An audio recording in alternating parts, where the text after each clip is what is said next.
And we are live. How's everybody doing? Michael, how you doing? I'm good, man. I am good as gold. Glad to be here. So Excellent. still, Michael's going to fill in a few days this week while Mark is busy at a seminar. I I don't. mean, look at the I bicep. It's almost like Mark, right? well, Mark will be the first. Mark will be the first one to tell you that his arms are his weakest point. Like, if you can do the pec Which thing, is funny because his arm's as big as my thigh, but oh that's yeah, fine. his arms are huge. Like, It. I once said like, 'cause- and to Mark's credit, Mark is worried much more about health right now, yeah, like longevity and stuff like that. And but when I first met him, when I first met him is when I got like into the YouTube fitness thing, doing the comedy and everything like that. And like I've met a bunch of them, and I'm like, these guys are not nearly as big in person as they fucking appear.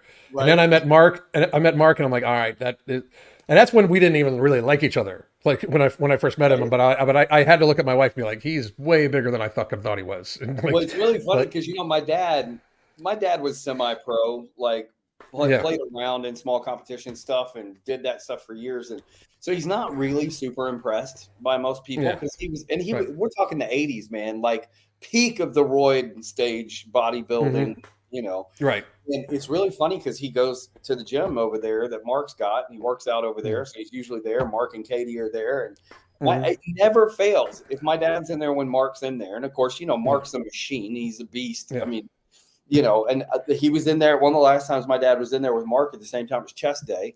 So Mark's got those 150-pound dumbbells, just throwing them, just yeah, repping to warm up. And I'm like, so my dad always calls me. He's like, that dude is huge. Like he's yeah, such a machine. I'm like, Mark's just an exception to a lot of rules, man. Like I look yeah. at him, I'm like that. The fact that the dude's body fat is like 0.05% is always the thing. I'm like, man, Right now he's actually trying to add a little body fat on. It's hard for him though because like when you have that much muscle, it's all active tissue. right? So like, and he's constantly moving. Like he coaches kids, plus he works out every day. He's with his kid, like he goes for a hike every day almost too. Like Oh, he's like constantly active. So he's got to burn. I mean, I bet he burns 4,500 calories a day. oh, So easily. gaining weight for him like would be hard. But there's also, and he talks about this. I'm not revealing anything. Right. But he also had to have like he's got wire mesh in his stomach, like Yeah. because he had a very very very bad abdominal issue, tear I believe or hernia. So he Yeah. has wire mesh in his stomach, so it can only expand so far. So he like can't really eat a lot of food. Like he can't do what a lot of bodybuilders do and just cram food in, Right. or it'll upset his IBS and stuff like that too. And he just physically can't. So it's like this struggle, man. Like. When he like I know it sounds weird because like people are like, oh, you're worried about him. I am, like, he's my best friend, so Yeah. but when he travels especially, I get worried about him because it's tough for him to keep weight on, like it's Sure. actually and weight for like his weight disappears from body fat first, and he doesn't have body fat to Right. lose, like Yeah. at all, It does. It you know always amazes me, but you're exactly right. And I think a lot of people miss out on that too. Everybody's physiology is different, right? So I mean, it's the yeah, way, just like the way you work out and take care of you is very different than Mark. You do oh body yeah, weight, way different, RX type yeah, things, yeah, and that works. Like if I did body weight and TRX, I'd be in shape, but I yeah, wouldn't ever add bulk because of the way I'm long and lean, right?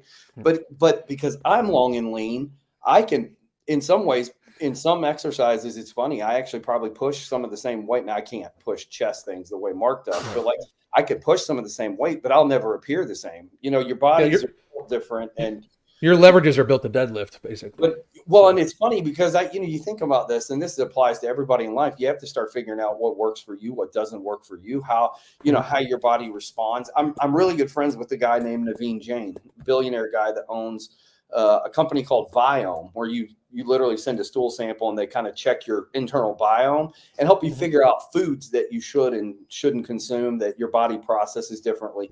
And it's interesting because I used to down spinach all the time, right? Because I was trying to get Yeah, my body fat percentage down. So I was like, it's a good filler, it's low calorie, it's got good vitamins, minerals, things like that. My body wasn't processing, and when I would eat it, I was not gaining. I was not losing weight. I was not changing my body composition based on the way I was eating because that particular type of macro didn't work in my body.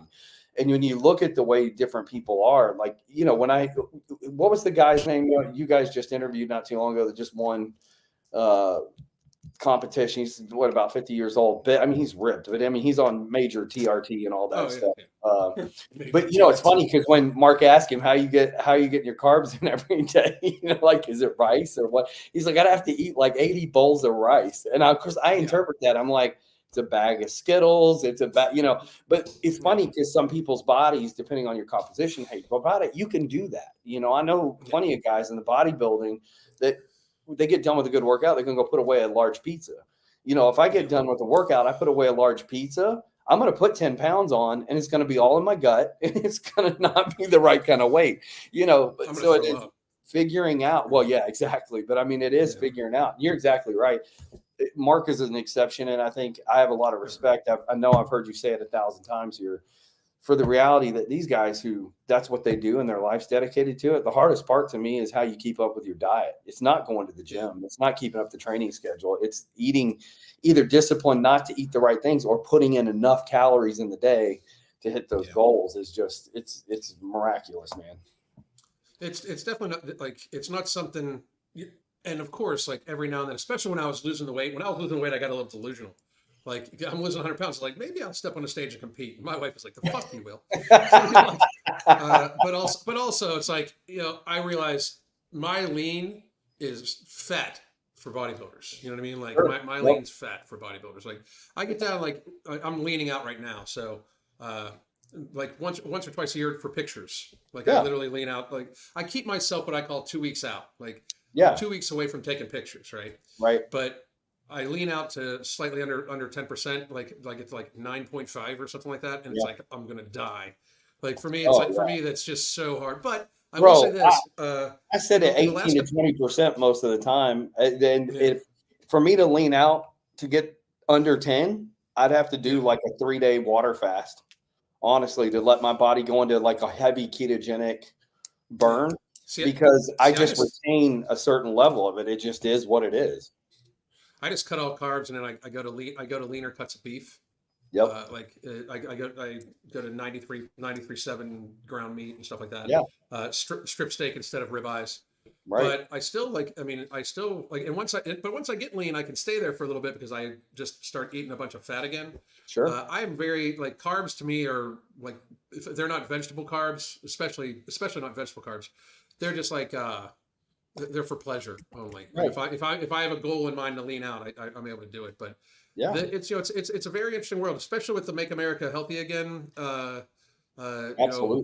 trend going. If Trump is able to not get assassinated and not have them steal it from him, I'm hopeful. It'll then be our job, like my job, your job, Mark's job, and all of the pundits' jobs to hold Trump and RFK accountable to, all right, let's make America healthy. Because they're talking some bold promises, right? Yeah. Like they're saying they're going to go after the FDA and the CDC and the WHO and shit like that. Which, by the way, like that makes me even more terrified for both of them. Because, and I break this down all the time, like on my other channel. And this is just something I've said for years.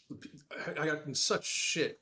Like 5 years ago, when I started talking about politics, and people are like, "Why are you talking politics? Why are you talking politics?" Like, it's impossible not to talk about public health and obesity and not get political, because, very frankly, the government is facilitating the ill health of the country. Like 100%. when like my wife and I were talking about a few things that are crazy.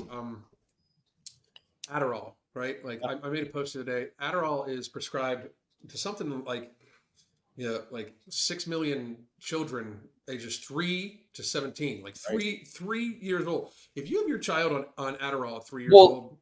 And again, for the average person who's watching this, they hear Adderall, they hear ADHD. What people don't understand is what Adderall actually is. It's methamphetamine. It's meth. Yeah, it's meth. You're just putting your kid on meth, and you're artificially stimulating a metabolism that's going to be broken as a result of being on it. Right. You're stimulating things in the brain that once you take the child off, if you take the child off, it has to be replaced. You've created an addict. So you've set up these things in not only just physically in the body, but mentally in the brain that generally it's just like benzos. It's like Xanax and medications like that. They literally rewire the chemicals in your brain permanently and therefore you pay a lifelong price for having put that medication in your body for any length of time. There's also, like, when you think about how much the government is involved in the initiation of pharmaceuticals, right? Yeah. First of all, in the FDA, like the FDA right now, RFK and Trump are talking about how close to 50%, Callie Means is saying this too, close to 50% of the budget for the FDA comes from big food and big pharma, you know? Yep. And to the point where the FDA was like, it's 47%, not 50. Like, Right. but when you look at the drug approval division of the FDA, it's over 75%. Right. Like, it's like, so the people that approve the drug division gets 75% of its funding from the drug companies. Right. So that sounds really fucked up to me. But then if you think about it this way, and I was almost a victim of this, right? But when I was a spry young lad back in the 70s, it's been a minute. It's been a minute. But like, I was very hyper, lots of energy, and Yeah. I am like, I think that they way overdiagnose ADHD, but I don't think anybody has any doubt in their mind Right. I have ADHD, right? Which I've never accepted as like a deficit. I've always accepted as like it's an unharnessed superpower, right? Yeah. It's a feature. And yeah, it's a feature. It's not a bug. It's a feature, right? Like Yep. we run multiple businesses. I do this. I'm well versed on many topics, and it's like that's just what I do. But my teachers were like, your son needs to be on Ritalin. It was Ritalin back then, Right. which is even Oh, yeah. fucking worse, you know. Yep. But your son needs to be on Ritalin. Like the teacher's telling my parents this because she's like he won't stay focused in class. So my dad looks right at her. He was like, "Well, it's your job to keep him focused." He was like, I'm not medicating him. You do a better job of teaching, right?" And it's basically because one of my relatives, and he's brilliant, like fucking brilliant, and also ADHD. But they put him on Ritalin, and I really believe that that's what caused him to be. He has borderline personality disorder, and I really think that that's what caused it. To the point where 30% of people that take Adderall, by the way, develop bipolar disorder. Like 30% of it, right? Absolutely. So we've got all these things happen, but the greatest initiator of of government intervention and pharmaceutical intervention in your life are school teachers. Like Yes. they're the ones that suggest if a person should be on, like they'll openly say, they'll talk to a caseworker. This child's ADHD. His parents are non-compliant, and CPS will visit your house for being non-compliant with what a teacher said.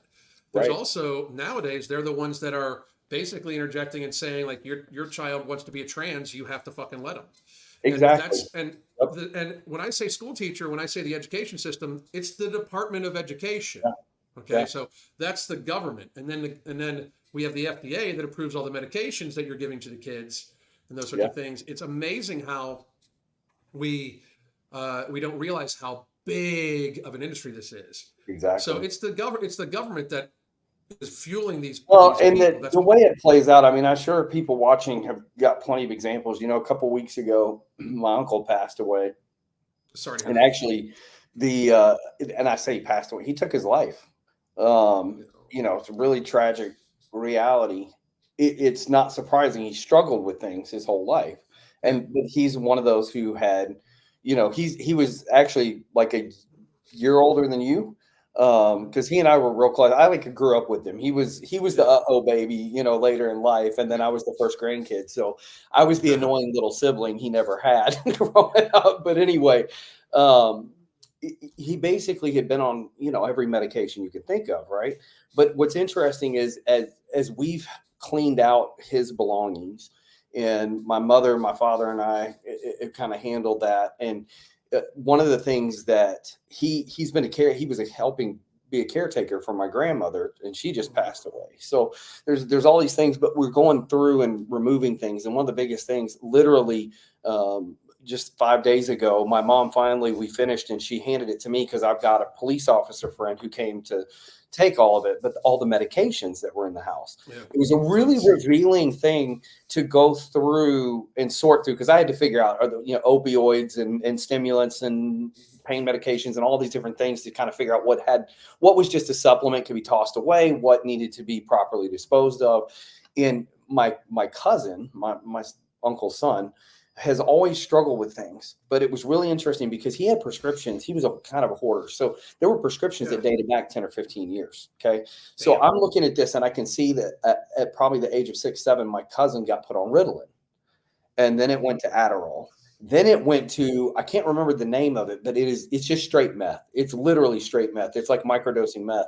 And they stair-stepped him because, again, you build resistance to those things. Yeah. Ultimately, though, about 5 years ago, looking at this, and it's something you said a minute ago, transitioned away from those medications to bipolar medications. And a number of other things, because then he's on these medications. Then he needs trazodone to sleep and gabapentin to take care of pain issues, and all these things in there. And I mean, I had bottles, and I'm talking hundreds and hundreds and hundreds of tablets full of Zoloft and all of these SSRIs and all of these things. But you could see where, okay, we gave you this medication. This medication helps combat that, and this medication keeps combating that. But it was specifically with my cousin, who's only 24 years old now, to see kind of the progression of these things as I was going through and getting rid of it. And you start to go, a lot of the problems he has today are literally a result of the progressive degradation of his health and mental capacity created by the toxicity and the damage that's done by putting kids on these medications. And man, it's scary stuff. It's brutal. Yeah. Yeah. Eventually their livers will give out too. You know what I mean? Like, because like you can only go so far. Your liver, then they'll put them on something because their liver's going out. Right. And it's by design, And, exactly.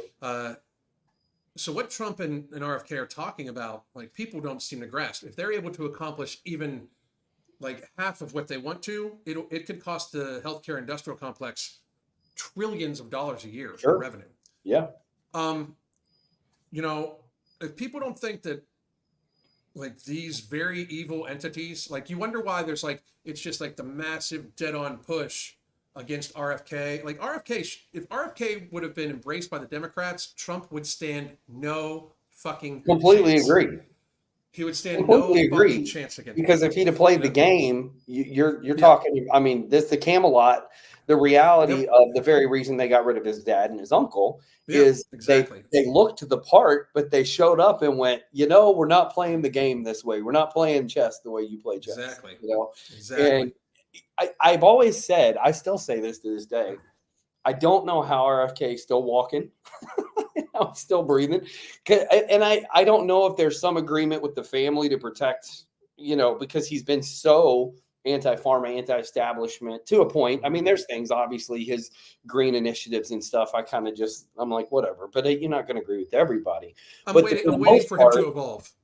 He's not playing the center line. And there's so many times when he first came on the scene with his campaign, I was like, dude, you're crazy. If I had your last name and I was just one generation down from your dad or your uncle, there's no way I'd be out there talking like that. There's no way, because it's scary just brass stuff. ass balls, man. It is, and the more I watched him, you see the integrity, you see the man, you see the boldness, and you're right. I hope that we get to see these things play out, because it will.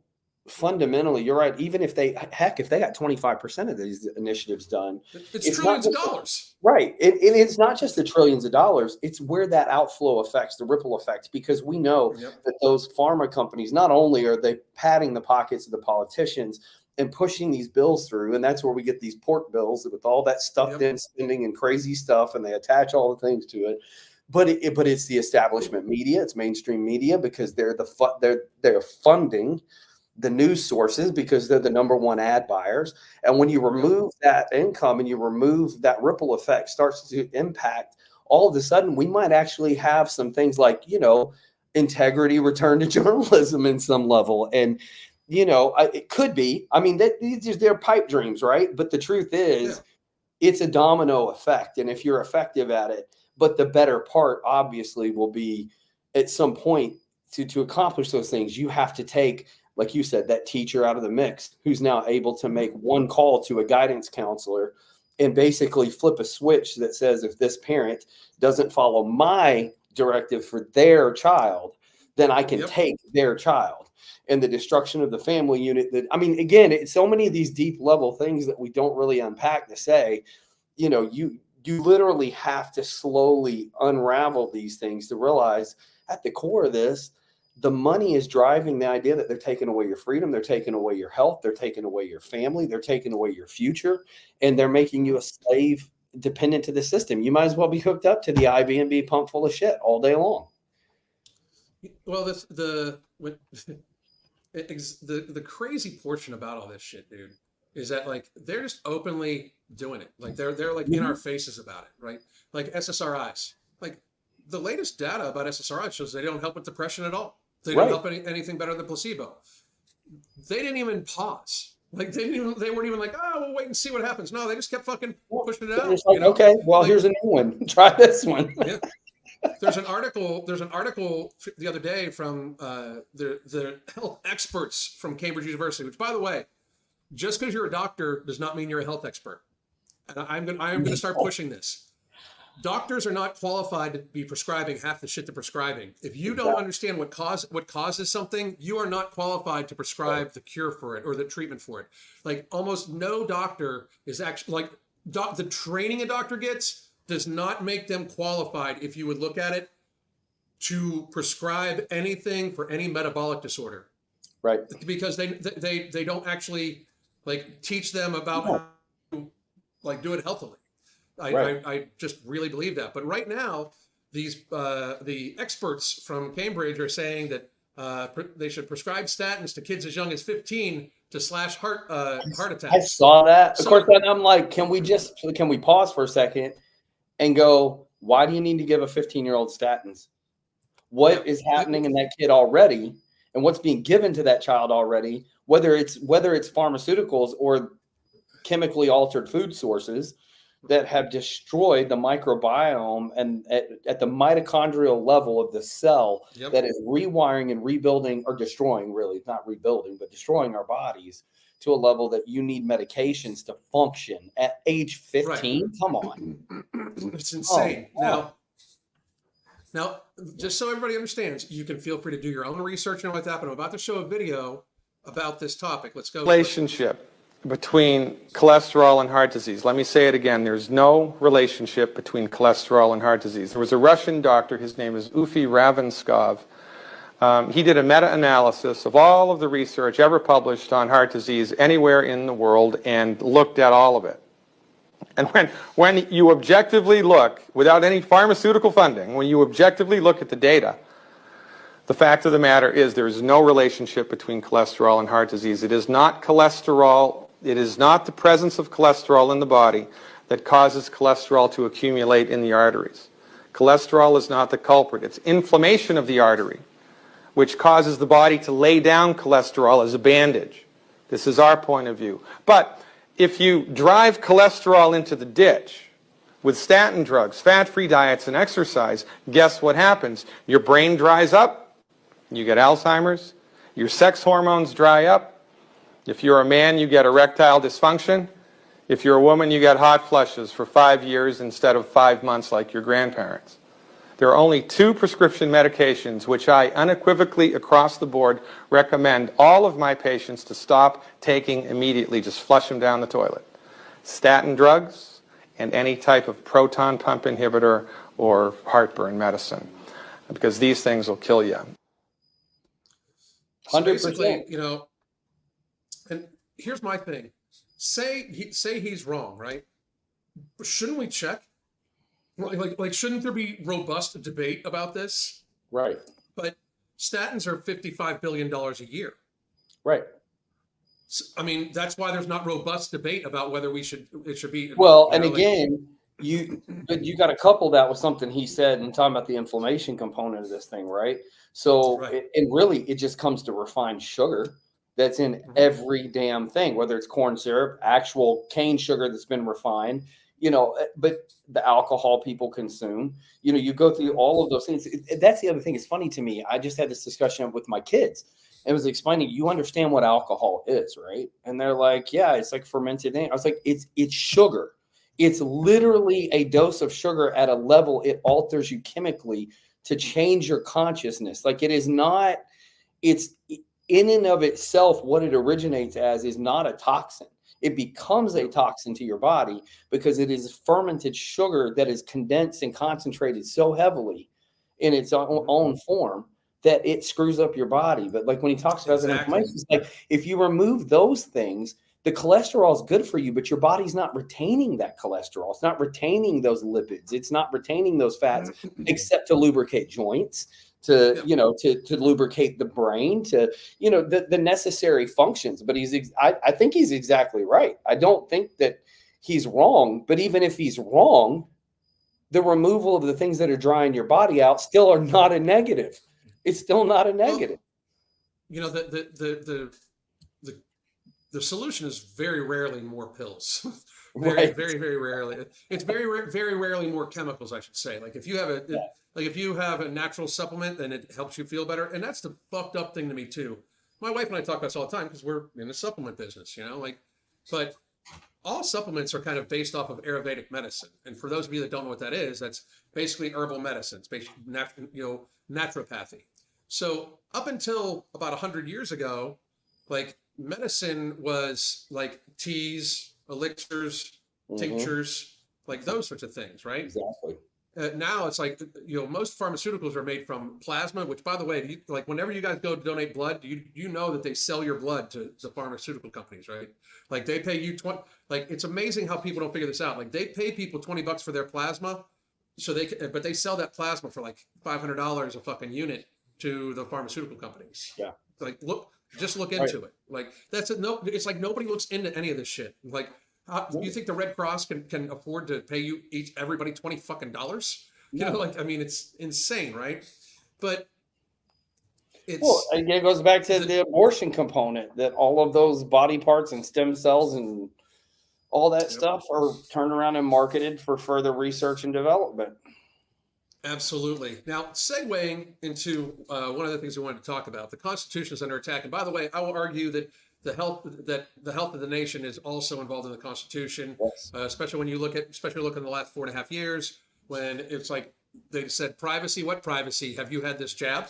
Like you don't get privacy like about that shit. It's fucking crazy. But it's my body. It's my right. Let me choose. Let me have my health care. Well, that's where I found. Except when you need to wear a mask and shoot something in your arm. Yeah, that's where I found it to be very weird. Like on both sides, though, it's like. Right. The people that are saying it's my body, my choice, we're very much like, but take this jab or you can't fucking function in society. Right. And the people are like, I'm not taking this jab because my body, my choice. Like it's like, right. I would have hoped in a rational society that would have been like, you know what?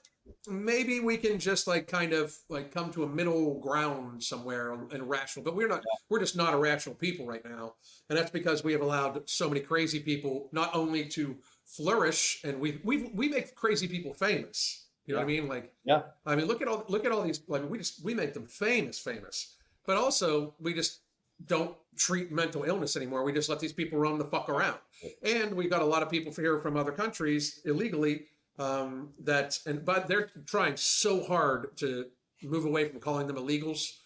They're fucking illegal here. Like if Trump, that's what people are saying. They're just immigrants. If we don't deport everybody, it's going to be very, very bad. Very, very bad. They're eating. I can't believe we haven't come up with a true like woke term like free border crossers. Like something like that. But this is Kamala. And if I said her name wrong and it really upsets you, I don't fucking care. But Carmella. This is her talking about the First Amendment, right? So she's saying Elon Musk has lost his privileges and it should be taken down. So Kamala, it's free speech is a privilege. Like here, the problem that I'm seeing with America right now is that we don't have nearly freedom of speech. Like YouTube is literally suppressing fitness content to teenagers right now. They've announced that they are, right? Because they don't want them to feel bad about their bodies. Like they'll let you watch mukbangs as a teenager, but if you like some guy working out way too fucking much, gonna feel bad. Right. So freedom of speech to me, especially for on the social media platforms, if the social medias are actually going to be the town square, they should not promote or suppress anybody. Exactly. It should That be is like the even, hard part. And Elon says it best. The truth about free speech means you're going to have to hear what you don't want to hear. Like, and exactly. that applies on all sides. So, I mean, you use somebody like, granted, they're paid shills, but an Ed and Brian Krasenstein, those crazy Yeah. brothers. But like, I disagree with 99% of the crap that comes out of their mouth. Although there have been a time or two I've been really pissed because I agreed with them and I hate myself for it. But they're but they say stuff all the time, and I'm like, that is the beauty of freedom, which is you get to say what you want to say. I get to say what I want to say. And we've forgotten, of course, we've raised, like you say it all the time. Everybody's in their fifis, right? So they're in their feelings. Yeah. And we've gotten so worried about you feeling a certain way. And I'm like, thank God the actual world doesn't rotate and operate based on feelings. It operates on the logistics of the energy that drives it forward, right? So it's like, why don't we've raised generations, not a generation, generations of freaking weak ass morons who can't just listen to an opposing opinion. Exactly. So, and we're going to listen to what Kamala has to say here in a second, but she, like, to quote it just in case you can't understand the fucking cackling. Elon Musk, has lost his privileges and it should be taken down. And the bottom line is you can't say you have one rule for Facebook and you have a different rule for Twitter. Right. You actually have one rule for everybody. It's called the First fucking Amendment. Right. I'm just going to argue that, like, that's the fucking rule. Freedom of speech shall not, like, and it is a codified reality of the formation of our country and the basis of the freedoms by which we operate, or like did operate. The federal government in 2021 paid Twitter, old Twitter, to censor people. Yeah. Anybody that was involved in that, anybody should be on trial for treason. Yep. Like, put Zuckerberg on trial because the moron tried to get his little pussy ass apology. I'm so sorry we did it. We suppressed the Hunter Biden laptop and we did this and we did that. And I'm just so sorry we did it. It's an admission of election interference. Are interference. You joking? Like, and then everybody's like, well, at least he admitted it and apologized. I'm like, he didn't need to. We all knew it. Nobody needed to admit it. You don't get a pass. Like that. So, let's apply that logic. So I'm going to get pissed off at, I got a neighbor 4 doors down that I really don't like. She called the police on me, said I looked rapey when I was out moving animals around. It's weird. That's a whole nother story. Said you looked but rapey. I'm just using it as a real life example of somebody that I'd like to hurt, because they're just that type of person. But so do I go down and assault my neighbor and then go, I'm so sorry, guys. I feel bad about it. I shouldn't have done it.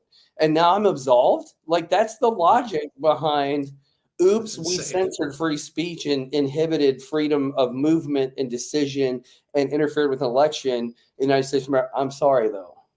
I'm sorry. Yeah. It's crazy. Come on. Like, so let's listen to this crazy woman here. He has lost his privileges and it should be taken down. And the bottom line is that you can't say that you have one rule for Facebook and you have a different rule for Twitter. The same rule has to apply, which is that there has to be a responsibility that is placed on these social media sites to understand their power. They are directly speaking to millions and millions of people without any level of oversight or regulation. And that has to stop. Yeah, it's almost like they have freedom of speech. It's crazy, but when you stop and think about this, let's go back in history because history repeats itself, right? You go back in history and you look at the doctor, for instance, who said, before we do a surgery, we should wash our hands so we don't translate germs into an open wound. But because he said that and the science itself at the time did not permit, he was considered a heretic and an evil person and was jailed for the rest of his life for introducing a truth. And you can go back to the great philosophers. Many of them were killed or jailed as a result of speaking truth. And I believe that our founding fathers understood the depth and reality of that impact that we had to stop doing that to people in order for innovation to occur. Imagine if they had validated the man who said you need to just scrub your hands clean before you go on an open wound for a surgery. How many, probably tens of thousands of people's lives would have been saved during that period of history because someone spoke the truth. Exactly. I mean, it's literally a life and death issue. Exactly. And that's the thing is, everybody should be terrified of censorship, because censorship in 2020 cost many lives. Right. Like, and I'm not even talking about just like about ivermectin and hydroxychloroquine, which now we know absolutely do work as early treatment for COVID. And the suppression of it likely killed lots of elderly people, like, and very sick people, because that's who died mostly from it. Right. But when you look at the people that were killed by ventilators, and nobody talks about this at all. Yep. Which is very strange to me, because tens of thousands of people were murdered by the healthcare industry by venting them when their lungs were already inflamed and full of fluid. Right. Yeah, I mean, and the CDC had said you should not put them on a ventilator. Yeah, and they did it anyway, right? Like it just was this. I believe they purposely did it to inflate the numbers to cause. Oh, I don't doubt that. I mean, I had one of my really close friends die during that time, and he legitimately died of COVID. Like, it's not one of those, he happened to have this and COVID at the same time. Like, he had, I mean, he was obese, he had heart problems, he had all the things that were the indicators for death from the virus. When he got the virus, they immediately put him on the ventilator, and 3 days later he was dead. And I'm like, I watched Dave survive heart attacks, strokes, things that most people don't make it through, and come out the other side, and he gets a virus and he's dead in 3 days. Didn't add up to me, except that when his sister called me and said, yeah, they immediately put him on the vent, I went, there you go. That's it. You don't need to know much about health and healthcare to think that, like, if your lungs are really inflamed already, forcing air into them is going to blow them up. You know what I mean? Like, it's literally going to destroy. There were people that it destroys your lungs, and it's just as common sense. And we like, any nurse that came out and said, why are we doing this? I remember early there was a nurse being like, why are we doing this? You know, and they immediately they took her license, they silenced her. You know, like, so suppression of open debate and conversation. The labeling of dissenting information as misinformation assumes that the information that you're labeling as correct is correct. Right. And it's just insane. Like, if your information is correct, me questioning it and debating it should be easy for you. And I say this all the time, and my offer is still open. Any medical doctor that feels that we should have locked down, worn masks, or even that the jab was warranted, any medical doctor that feels that this was even cause for us to in any way affect the lives of healthy young people, I would gladly open debate you with, like, the notes on my phone and 5 minutes of notice. Just understand, you're going to look fucking stupid. Right. I'm going to make you look like a fucking moron, because if you look at the data, we knew in early 2020, like April of 2020, that it was a cold. Yes. Like, we knew it wasn't that deadly. We knew it wasn't. We knew, like, Fauci had written papers on how masks don't stop viruses. Right. We have known that lockdowns cause very serious problems, massive increase in suicides, massive increase in domestic violence, massive increase in learning loss in children. It destroys the economy. It closes businesses down for good. We knew all these things, and we did it over a cold. It was by design. Nobody can tell me it wasn't, right? Oh, and it was the greatest. Whether it was genocide, eugenic genocide, however you want to put it, or it was just a MK Ultra type control test to find out just how stupid Americans really are, and are willing to basically cuck to the system and go, oh, well, they said it on TV, or some dude standing on a podium at the White House said it, therefore it has to be fact. It's like, I just remember digging in when the CDC first started releasing their data. after the court case, after the judge had finally said you got to Yeah. do it, but then they gave them 75 damn years to do it, right? And then they sped it up, and then they started releasing it. It's all redacted, this and the other. And I remember getting to the control groups, and I'm reading the data. And again, for people who don't know fully my background, you're watching, like I was a pre-med student, was headed off to veterinary school, and I say all this to say, clinically, I had gone through that side of biochemistry, pharmaceuticals, anatomy and physiology. I mean, we've gone through the whole thing of dissecting Jane Doe and John Doe at the city morgue kind of thing. I mean, it really hands-on. I got far enough not to be a practitioner, because I do believe 100%, no matter what book knowledge you get, until you actually live it and work it every day, you probably can't really say a lot. But I can read the data, and I can understand what I'm reading pretty good, and the physiological effects. But when we got to the control group, specifically with pregnant women, that's when the real red flag went up for me, because all of the women, which it was just a few dozen, it wasn't a big group, all of them left the study during the study, and all but 2 miscarried their children. There's no statistical chance that a random quote control group, that a few dozen women, that 98% of those women lost their pregnancy mid to late term at any point, except one factor. And that was the experimental medication they put in their body. Exactly. So, exactly. I remember publishing that with some notable outlets that I used to write for at the time, and getting a pushback because there was conflicting data coming from legitimate sources, because a lot of people who were the legitimate sources had no understanding of what they were actually reading. Because the way the CDC released the report is they said during the study, nothing negative happened. Again, with the footnote, none of that control group finished the study. So therefore, it let them omit the miscarried data. And all of a sudden you go, oh, so you're manipulating the data and playing a semantics game in order to make sure that your data gets an emergency use authorization, so that nobody can question it. Because once that happens, and let's go further to put it to children, because for whatever effed up reason, and this is what I hope RFK and Trump and others are able to accomplish, is you remove this caveat for pharmaceuticals that if children need this medication, you cannot deny it and therefore force it on everyone else. It can't be questioned at that point. Wherever that originated, and I'm sure I could find this, and you probably even have the answer to this, but wherever that particular caveat in the pharmaceutical approval and distribution area happened, that if a kid needs it, you can't stop it, kind of thing. Like, we got to fix it. It's a childhood vaccine registry, right? But you got to stop that shit. Like, that is, because that was the caveat that allowed the EUA to stay in place all this time. Well, and there should have never been. There was, first of all, I can argue, and this is no shit, I can argue that there was never grounds for a national state of emergency. Right. Because we knew who the high risk groups were.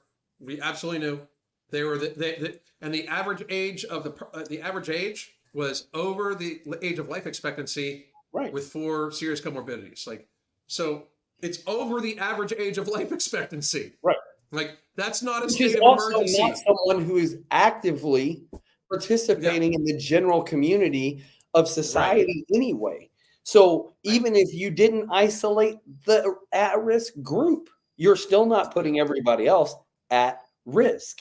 I mean, the thing is, we knew who the high risk and the younger high risk were obviously obese and medically compromised people. And instead of our public health officials even saying, like, I was still a little disillusioned, because I was like, shit, what are you guys going to do when because people were like, they need a mask mandate. I was like, what are you going to do when they mandate weight loss? Because that's that's the next step. And I didn't I was still like a little head in the cloud at that point in time, where I was like, I'm thinking like, well, of course that's what's going to happen. And all of a sudden they don't even mention obesity. I'm like, how the fuck are we doing? Like, instead they have like news articles with like a 400-pound kid, like, young healthy person dies of COVID. Like, what the fuck? Like, He looks like it looks You know like what's it looks funny? like a circus attraction and fucking. It is like, funny, but I tell you what, I think something you just said, and I don't know, I haven't heard you say this, although you probably have, because I know you well enough to know it's probably coming to your mouth. But we've watched. I mean, the Lizzo thing is quite interesting to watch. Obviously, the whole Yeah. the whole weight loss and fat body image somehow being healthy or positive, Right. and how we normalized it, and it seems like we have shifted to some extent. We can't body shame somebody. I mean, that's still, but that's a feelings based thing. It's not a physiology based thing now. But the Right. reality is you are seeing with the rise of Ozempic and all that stuff, for weight loss, you're seeing a rise in pulling away from, let's put the 450-pound chick on the cover of the swimsuit edition, to we're going to go to the other end of the spectrum. But I'm telling Right. you, I think they have finally, to some extent, I do believe they've had to admit that the drain on the system financially is generally very overweight individuals. I know Mark was talking about this with working with the sports program in inner city, and a lot of the kids that are on assistance that are overweight and Yeah. things. And again, it's because of what they're provided as a result of those resources. But the thing is, Absolutely. I think we actually are only a matter of time away, Alan, that you go to the doctor and your BMI or your body weight hits a certain percentage at a point. They're gonna, I mean, they do it anyway. They're gonna automatically go, hey, we can help you lose that weight. Here's an injection you can take once a week, and you'll lose all this weight. But I think we're going to get to a point where they might actually mandate something like that to start keeping Which people is within a certain body mass perspective. And again, it's a temporary band-aid, because you and I both know you're breaking down the skeletal system and osteoporosis. You're destroying lean muscle tissue. You're going to destroy the heart, the kidneys, the liver, all those different things long term.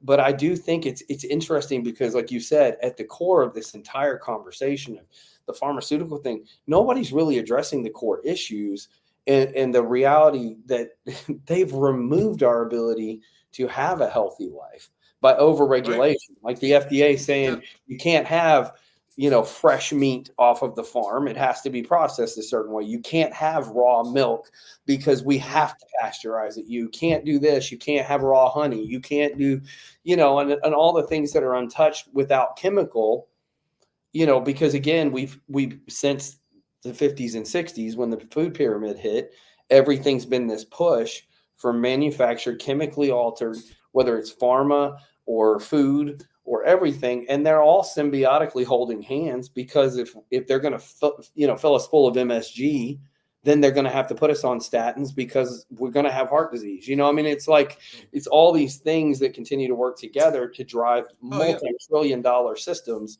over and over again. So you start that domino, that ripple effect of dismantling those pieces long term, destroys probably the biggest 80% money making machine that drives the American economy today, which is sad because you and I both know, and not that long ago, I mean, 3 generations, maybe 60, 70, 80 years ago, 3 generations of people, our biggest resources in this country were still natural resources, the export of the things we grew in this country or we mined out of the ground in this country.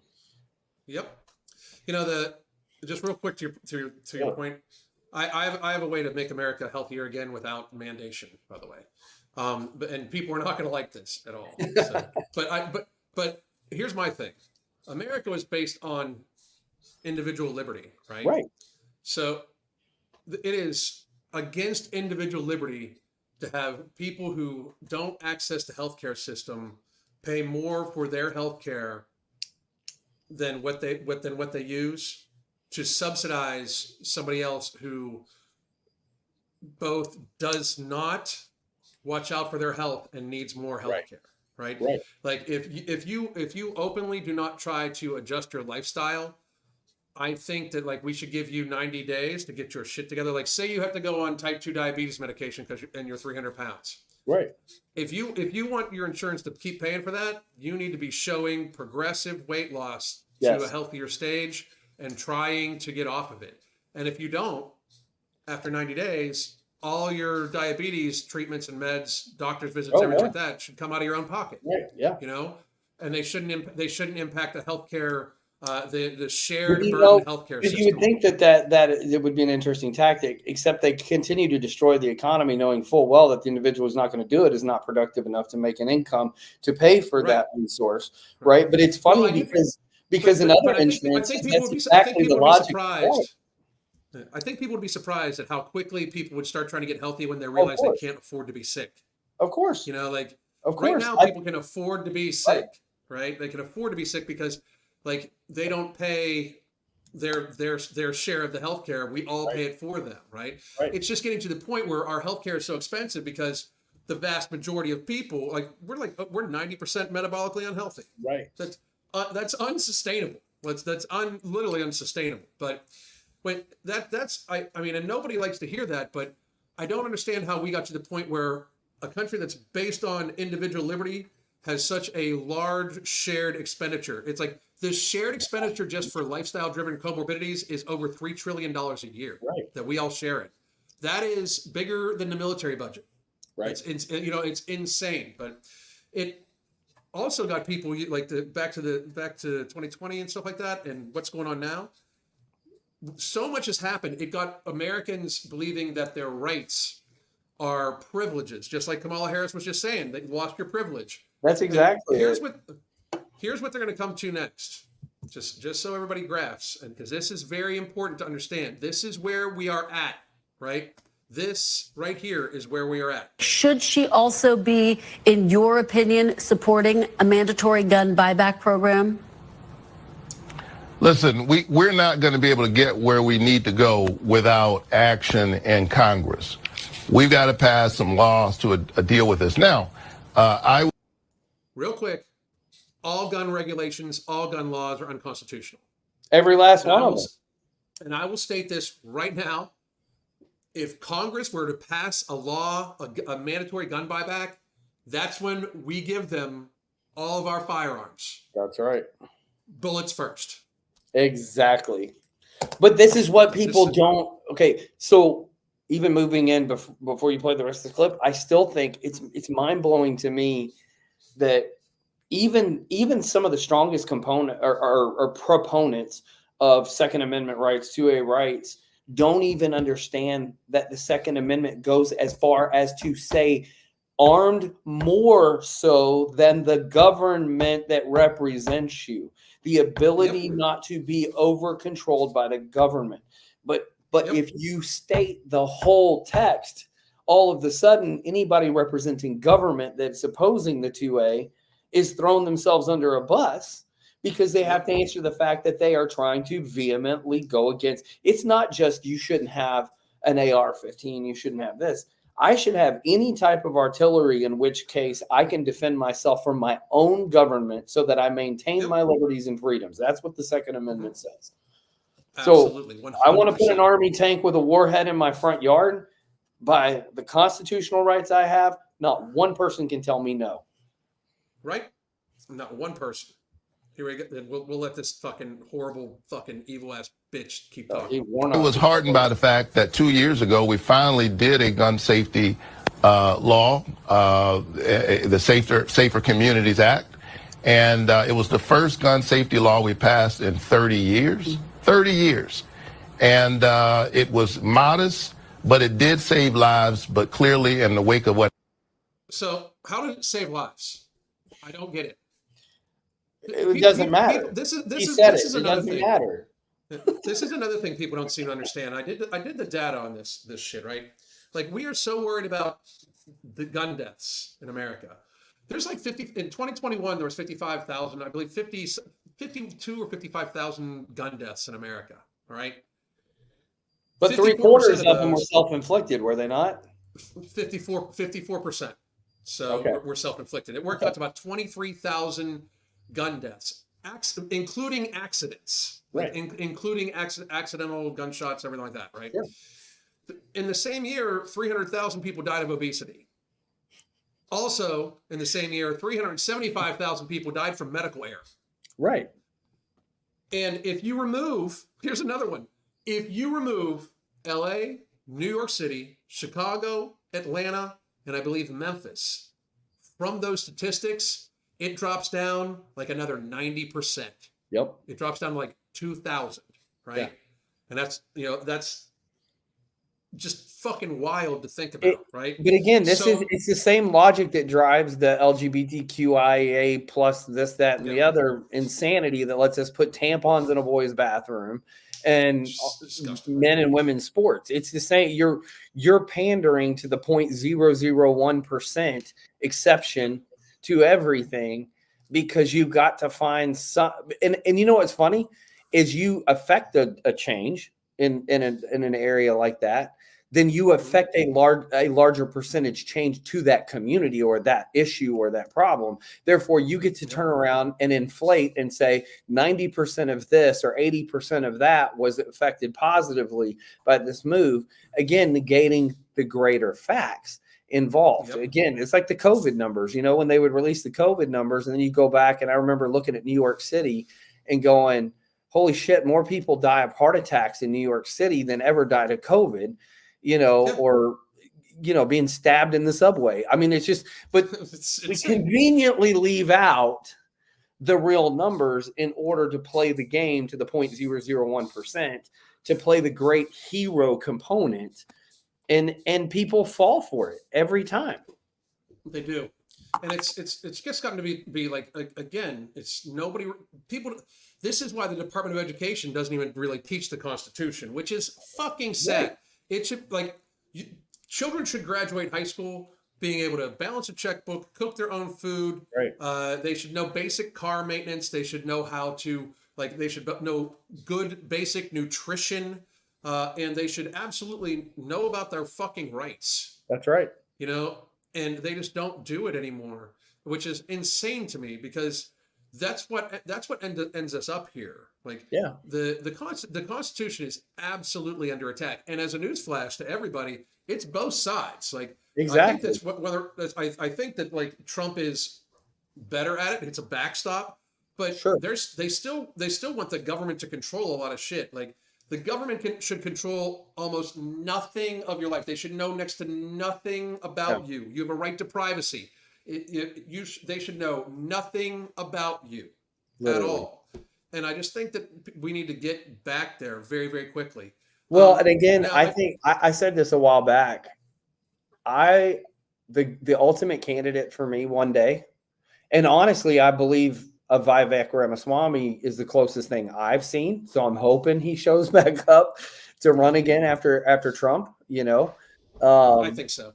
But I think the best candidate, the best litmus test for a candidate that we could hope for as a nation, based on liberties and freedoms, is a candidate who actually builds most of their component by standing on the 10th Amendment that says everything should be given the rights to the states to decide and the autonomy of the state, because that was the federation of states that joined together to become the United States, a Congress of states that interact in commerce and safety, protecting its border together. And that's where the interaction ends. Each state is an autonomous reality. So it's just like the abortion debate when people are, they start screaming the bullshit about an abortion ban nationwide and yada, yada, yada. And of course, Trump's been very clear he was not happening, that all he did was restore the constitutional reality of that issue to say it's up to a state to decide in their own legislation. And then, hello, we live in a free country. If all these people can come across our southern border, you somehow forget that you can cross a state border and you can go do whatever you want. So if you're in Oklahoma and you can't get an abortion, you got to go across one border to go to Colorado and go do whatever the hell you want to do. That's the beauty of the freedom we live in. And I don't agree. And again, I don't agree with abortion rights. I think they're wrong, but that's my point of view. And if you feel differently, that's fine. I don't care. That's the beauty of it. And you can choose to live, operate, and then go interact commercially with your freedoms and liberties in a place that is available to you to do so. Exactly. Like there shouldn't even be Department of Justice on the exactly. Because for real, the laws should basically come from the states. Right. The state laws, you should know the laws of the state you're in, but you're breaking federal law. There shouldn't. So we have two layers of justice system, and it happens a lot where the state won't go after somebody, so the feds will, or the feds won't go after somebody, so the state will. And that's Right. just fucked up. Like, the federal government shouldn't even really have prisoners unless they're prisoners that are trying to just like hurt the Constitution, like Right. hurt citizens, right? They're a shouldn't be traitor to the arresting United us. States Constitution and the Right. freedom of the American people. Exactly. Yes. But so listen, I know you can't be here tomorrow, but you'll probably be back Wednesday. The debate tomorrow, I'm probably gonna just invite a bunch of people from a chat group I'm in, just to see if we want to sit down, have a roundtable discussion about Love this it. crazy ass debate. I'm sure it's going to be just massive amount of fuckery. So but Michael, I don't like, it's some of these, like, I know I gotta watch it. If for nothing else, there'll be some great clips and moments. And I think it'll be like previous said presidential debate where we get a lot of views of Trump going, what? Yeah. It's just going to be a massive amount of fuckery. I don't she think doesn't they're get going to to let him bring her talk as great much. white teddy bear to hang out on the side with her. So We'll see how she does. What I believe she's going to try to do is like what she did, like basically to Biden. She's going to be like, I'm speaking, blah blah blah, right. and and it's going to be interesting. I don't know what's going to happen, but I will be live for it, and I hope you guys join us back. Michael, thank you very much, man. See you Wednesday. You got it. 100%. Outstanding, sir. Thank you, everybody. I do need to get running. I'm going to chill out with the wife here a little bit. I hope you have a great evening, sir. Thank you very much again, and all of you watching. Thank you for watching Evening Rants. Follow us on Locals. If you're watching us on Rumble, follow us on Rumble at Evening Rants. Follow us on YouTube at Evening Rants. The MFing COO on Twitter, and and Mark Loveliner at Twitter. And where can they find you, Michael? At Michael Robinson, right on Twitter is the best place. You find me griping, complaining, bitching, moaning, sharing good ideas, pictures of my kids, grandkids, monkeys. Who knows? Who knows what you'll find when you show up over there? That's awesome. All right, I'm going to take everybody out with a with an ad. Thank you all very much. We'll talk soon. Ladies, come here. If you want to burn body fat, not just a little bit, but a lot, I got the perfect stack for you. It's 3 products. Ember, which is a powerful thermogenic that you take in the morning, suppresses your appetite to a degree, and it raises your metabolic rate and have you burning calories all day long. Alchemy. What Alchemy is going to do is it allows you to eat those carbs in your meal guilt-free. It's going to take those carbs and burn it off as fuel, so you have plenty of energy throughout the day. Before you go to bed, you're going to take no morbidity. It's the best part of the stack because while you sleep, a deep, restful sleep, it's going to be burning calories, burning fat all night long. So you're going to wake up not feeling groggy, feeling refreshed, ready to go about your day. So we got you covered all day long. This is called the Holy Trinity Stack. And ladies, it's for y'all, for the queens.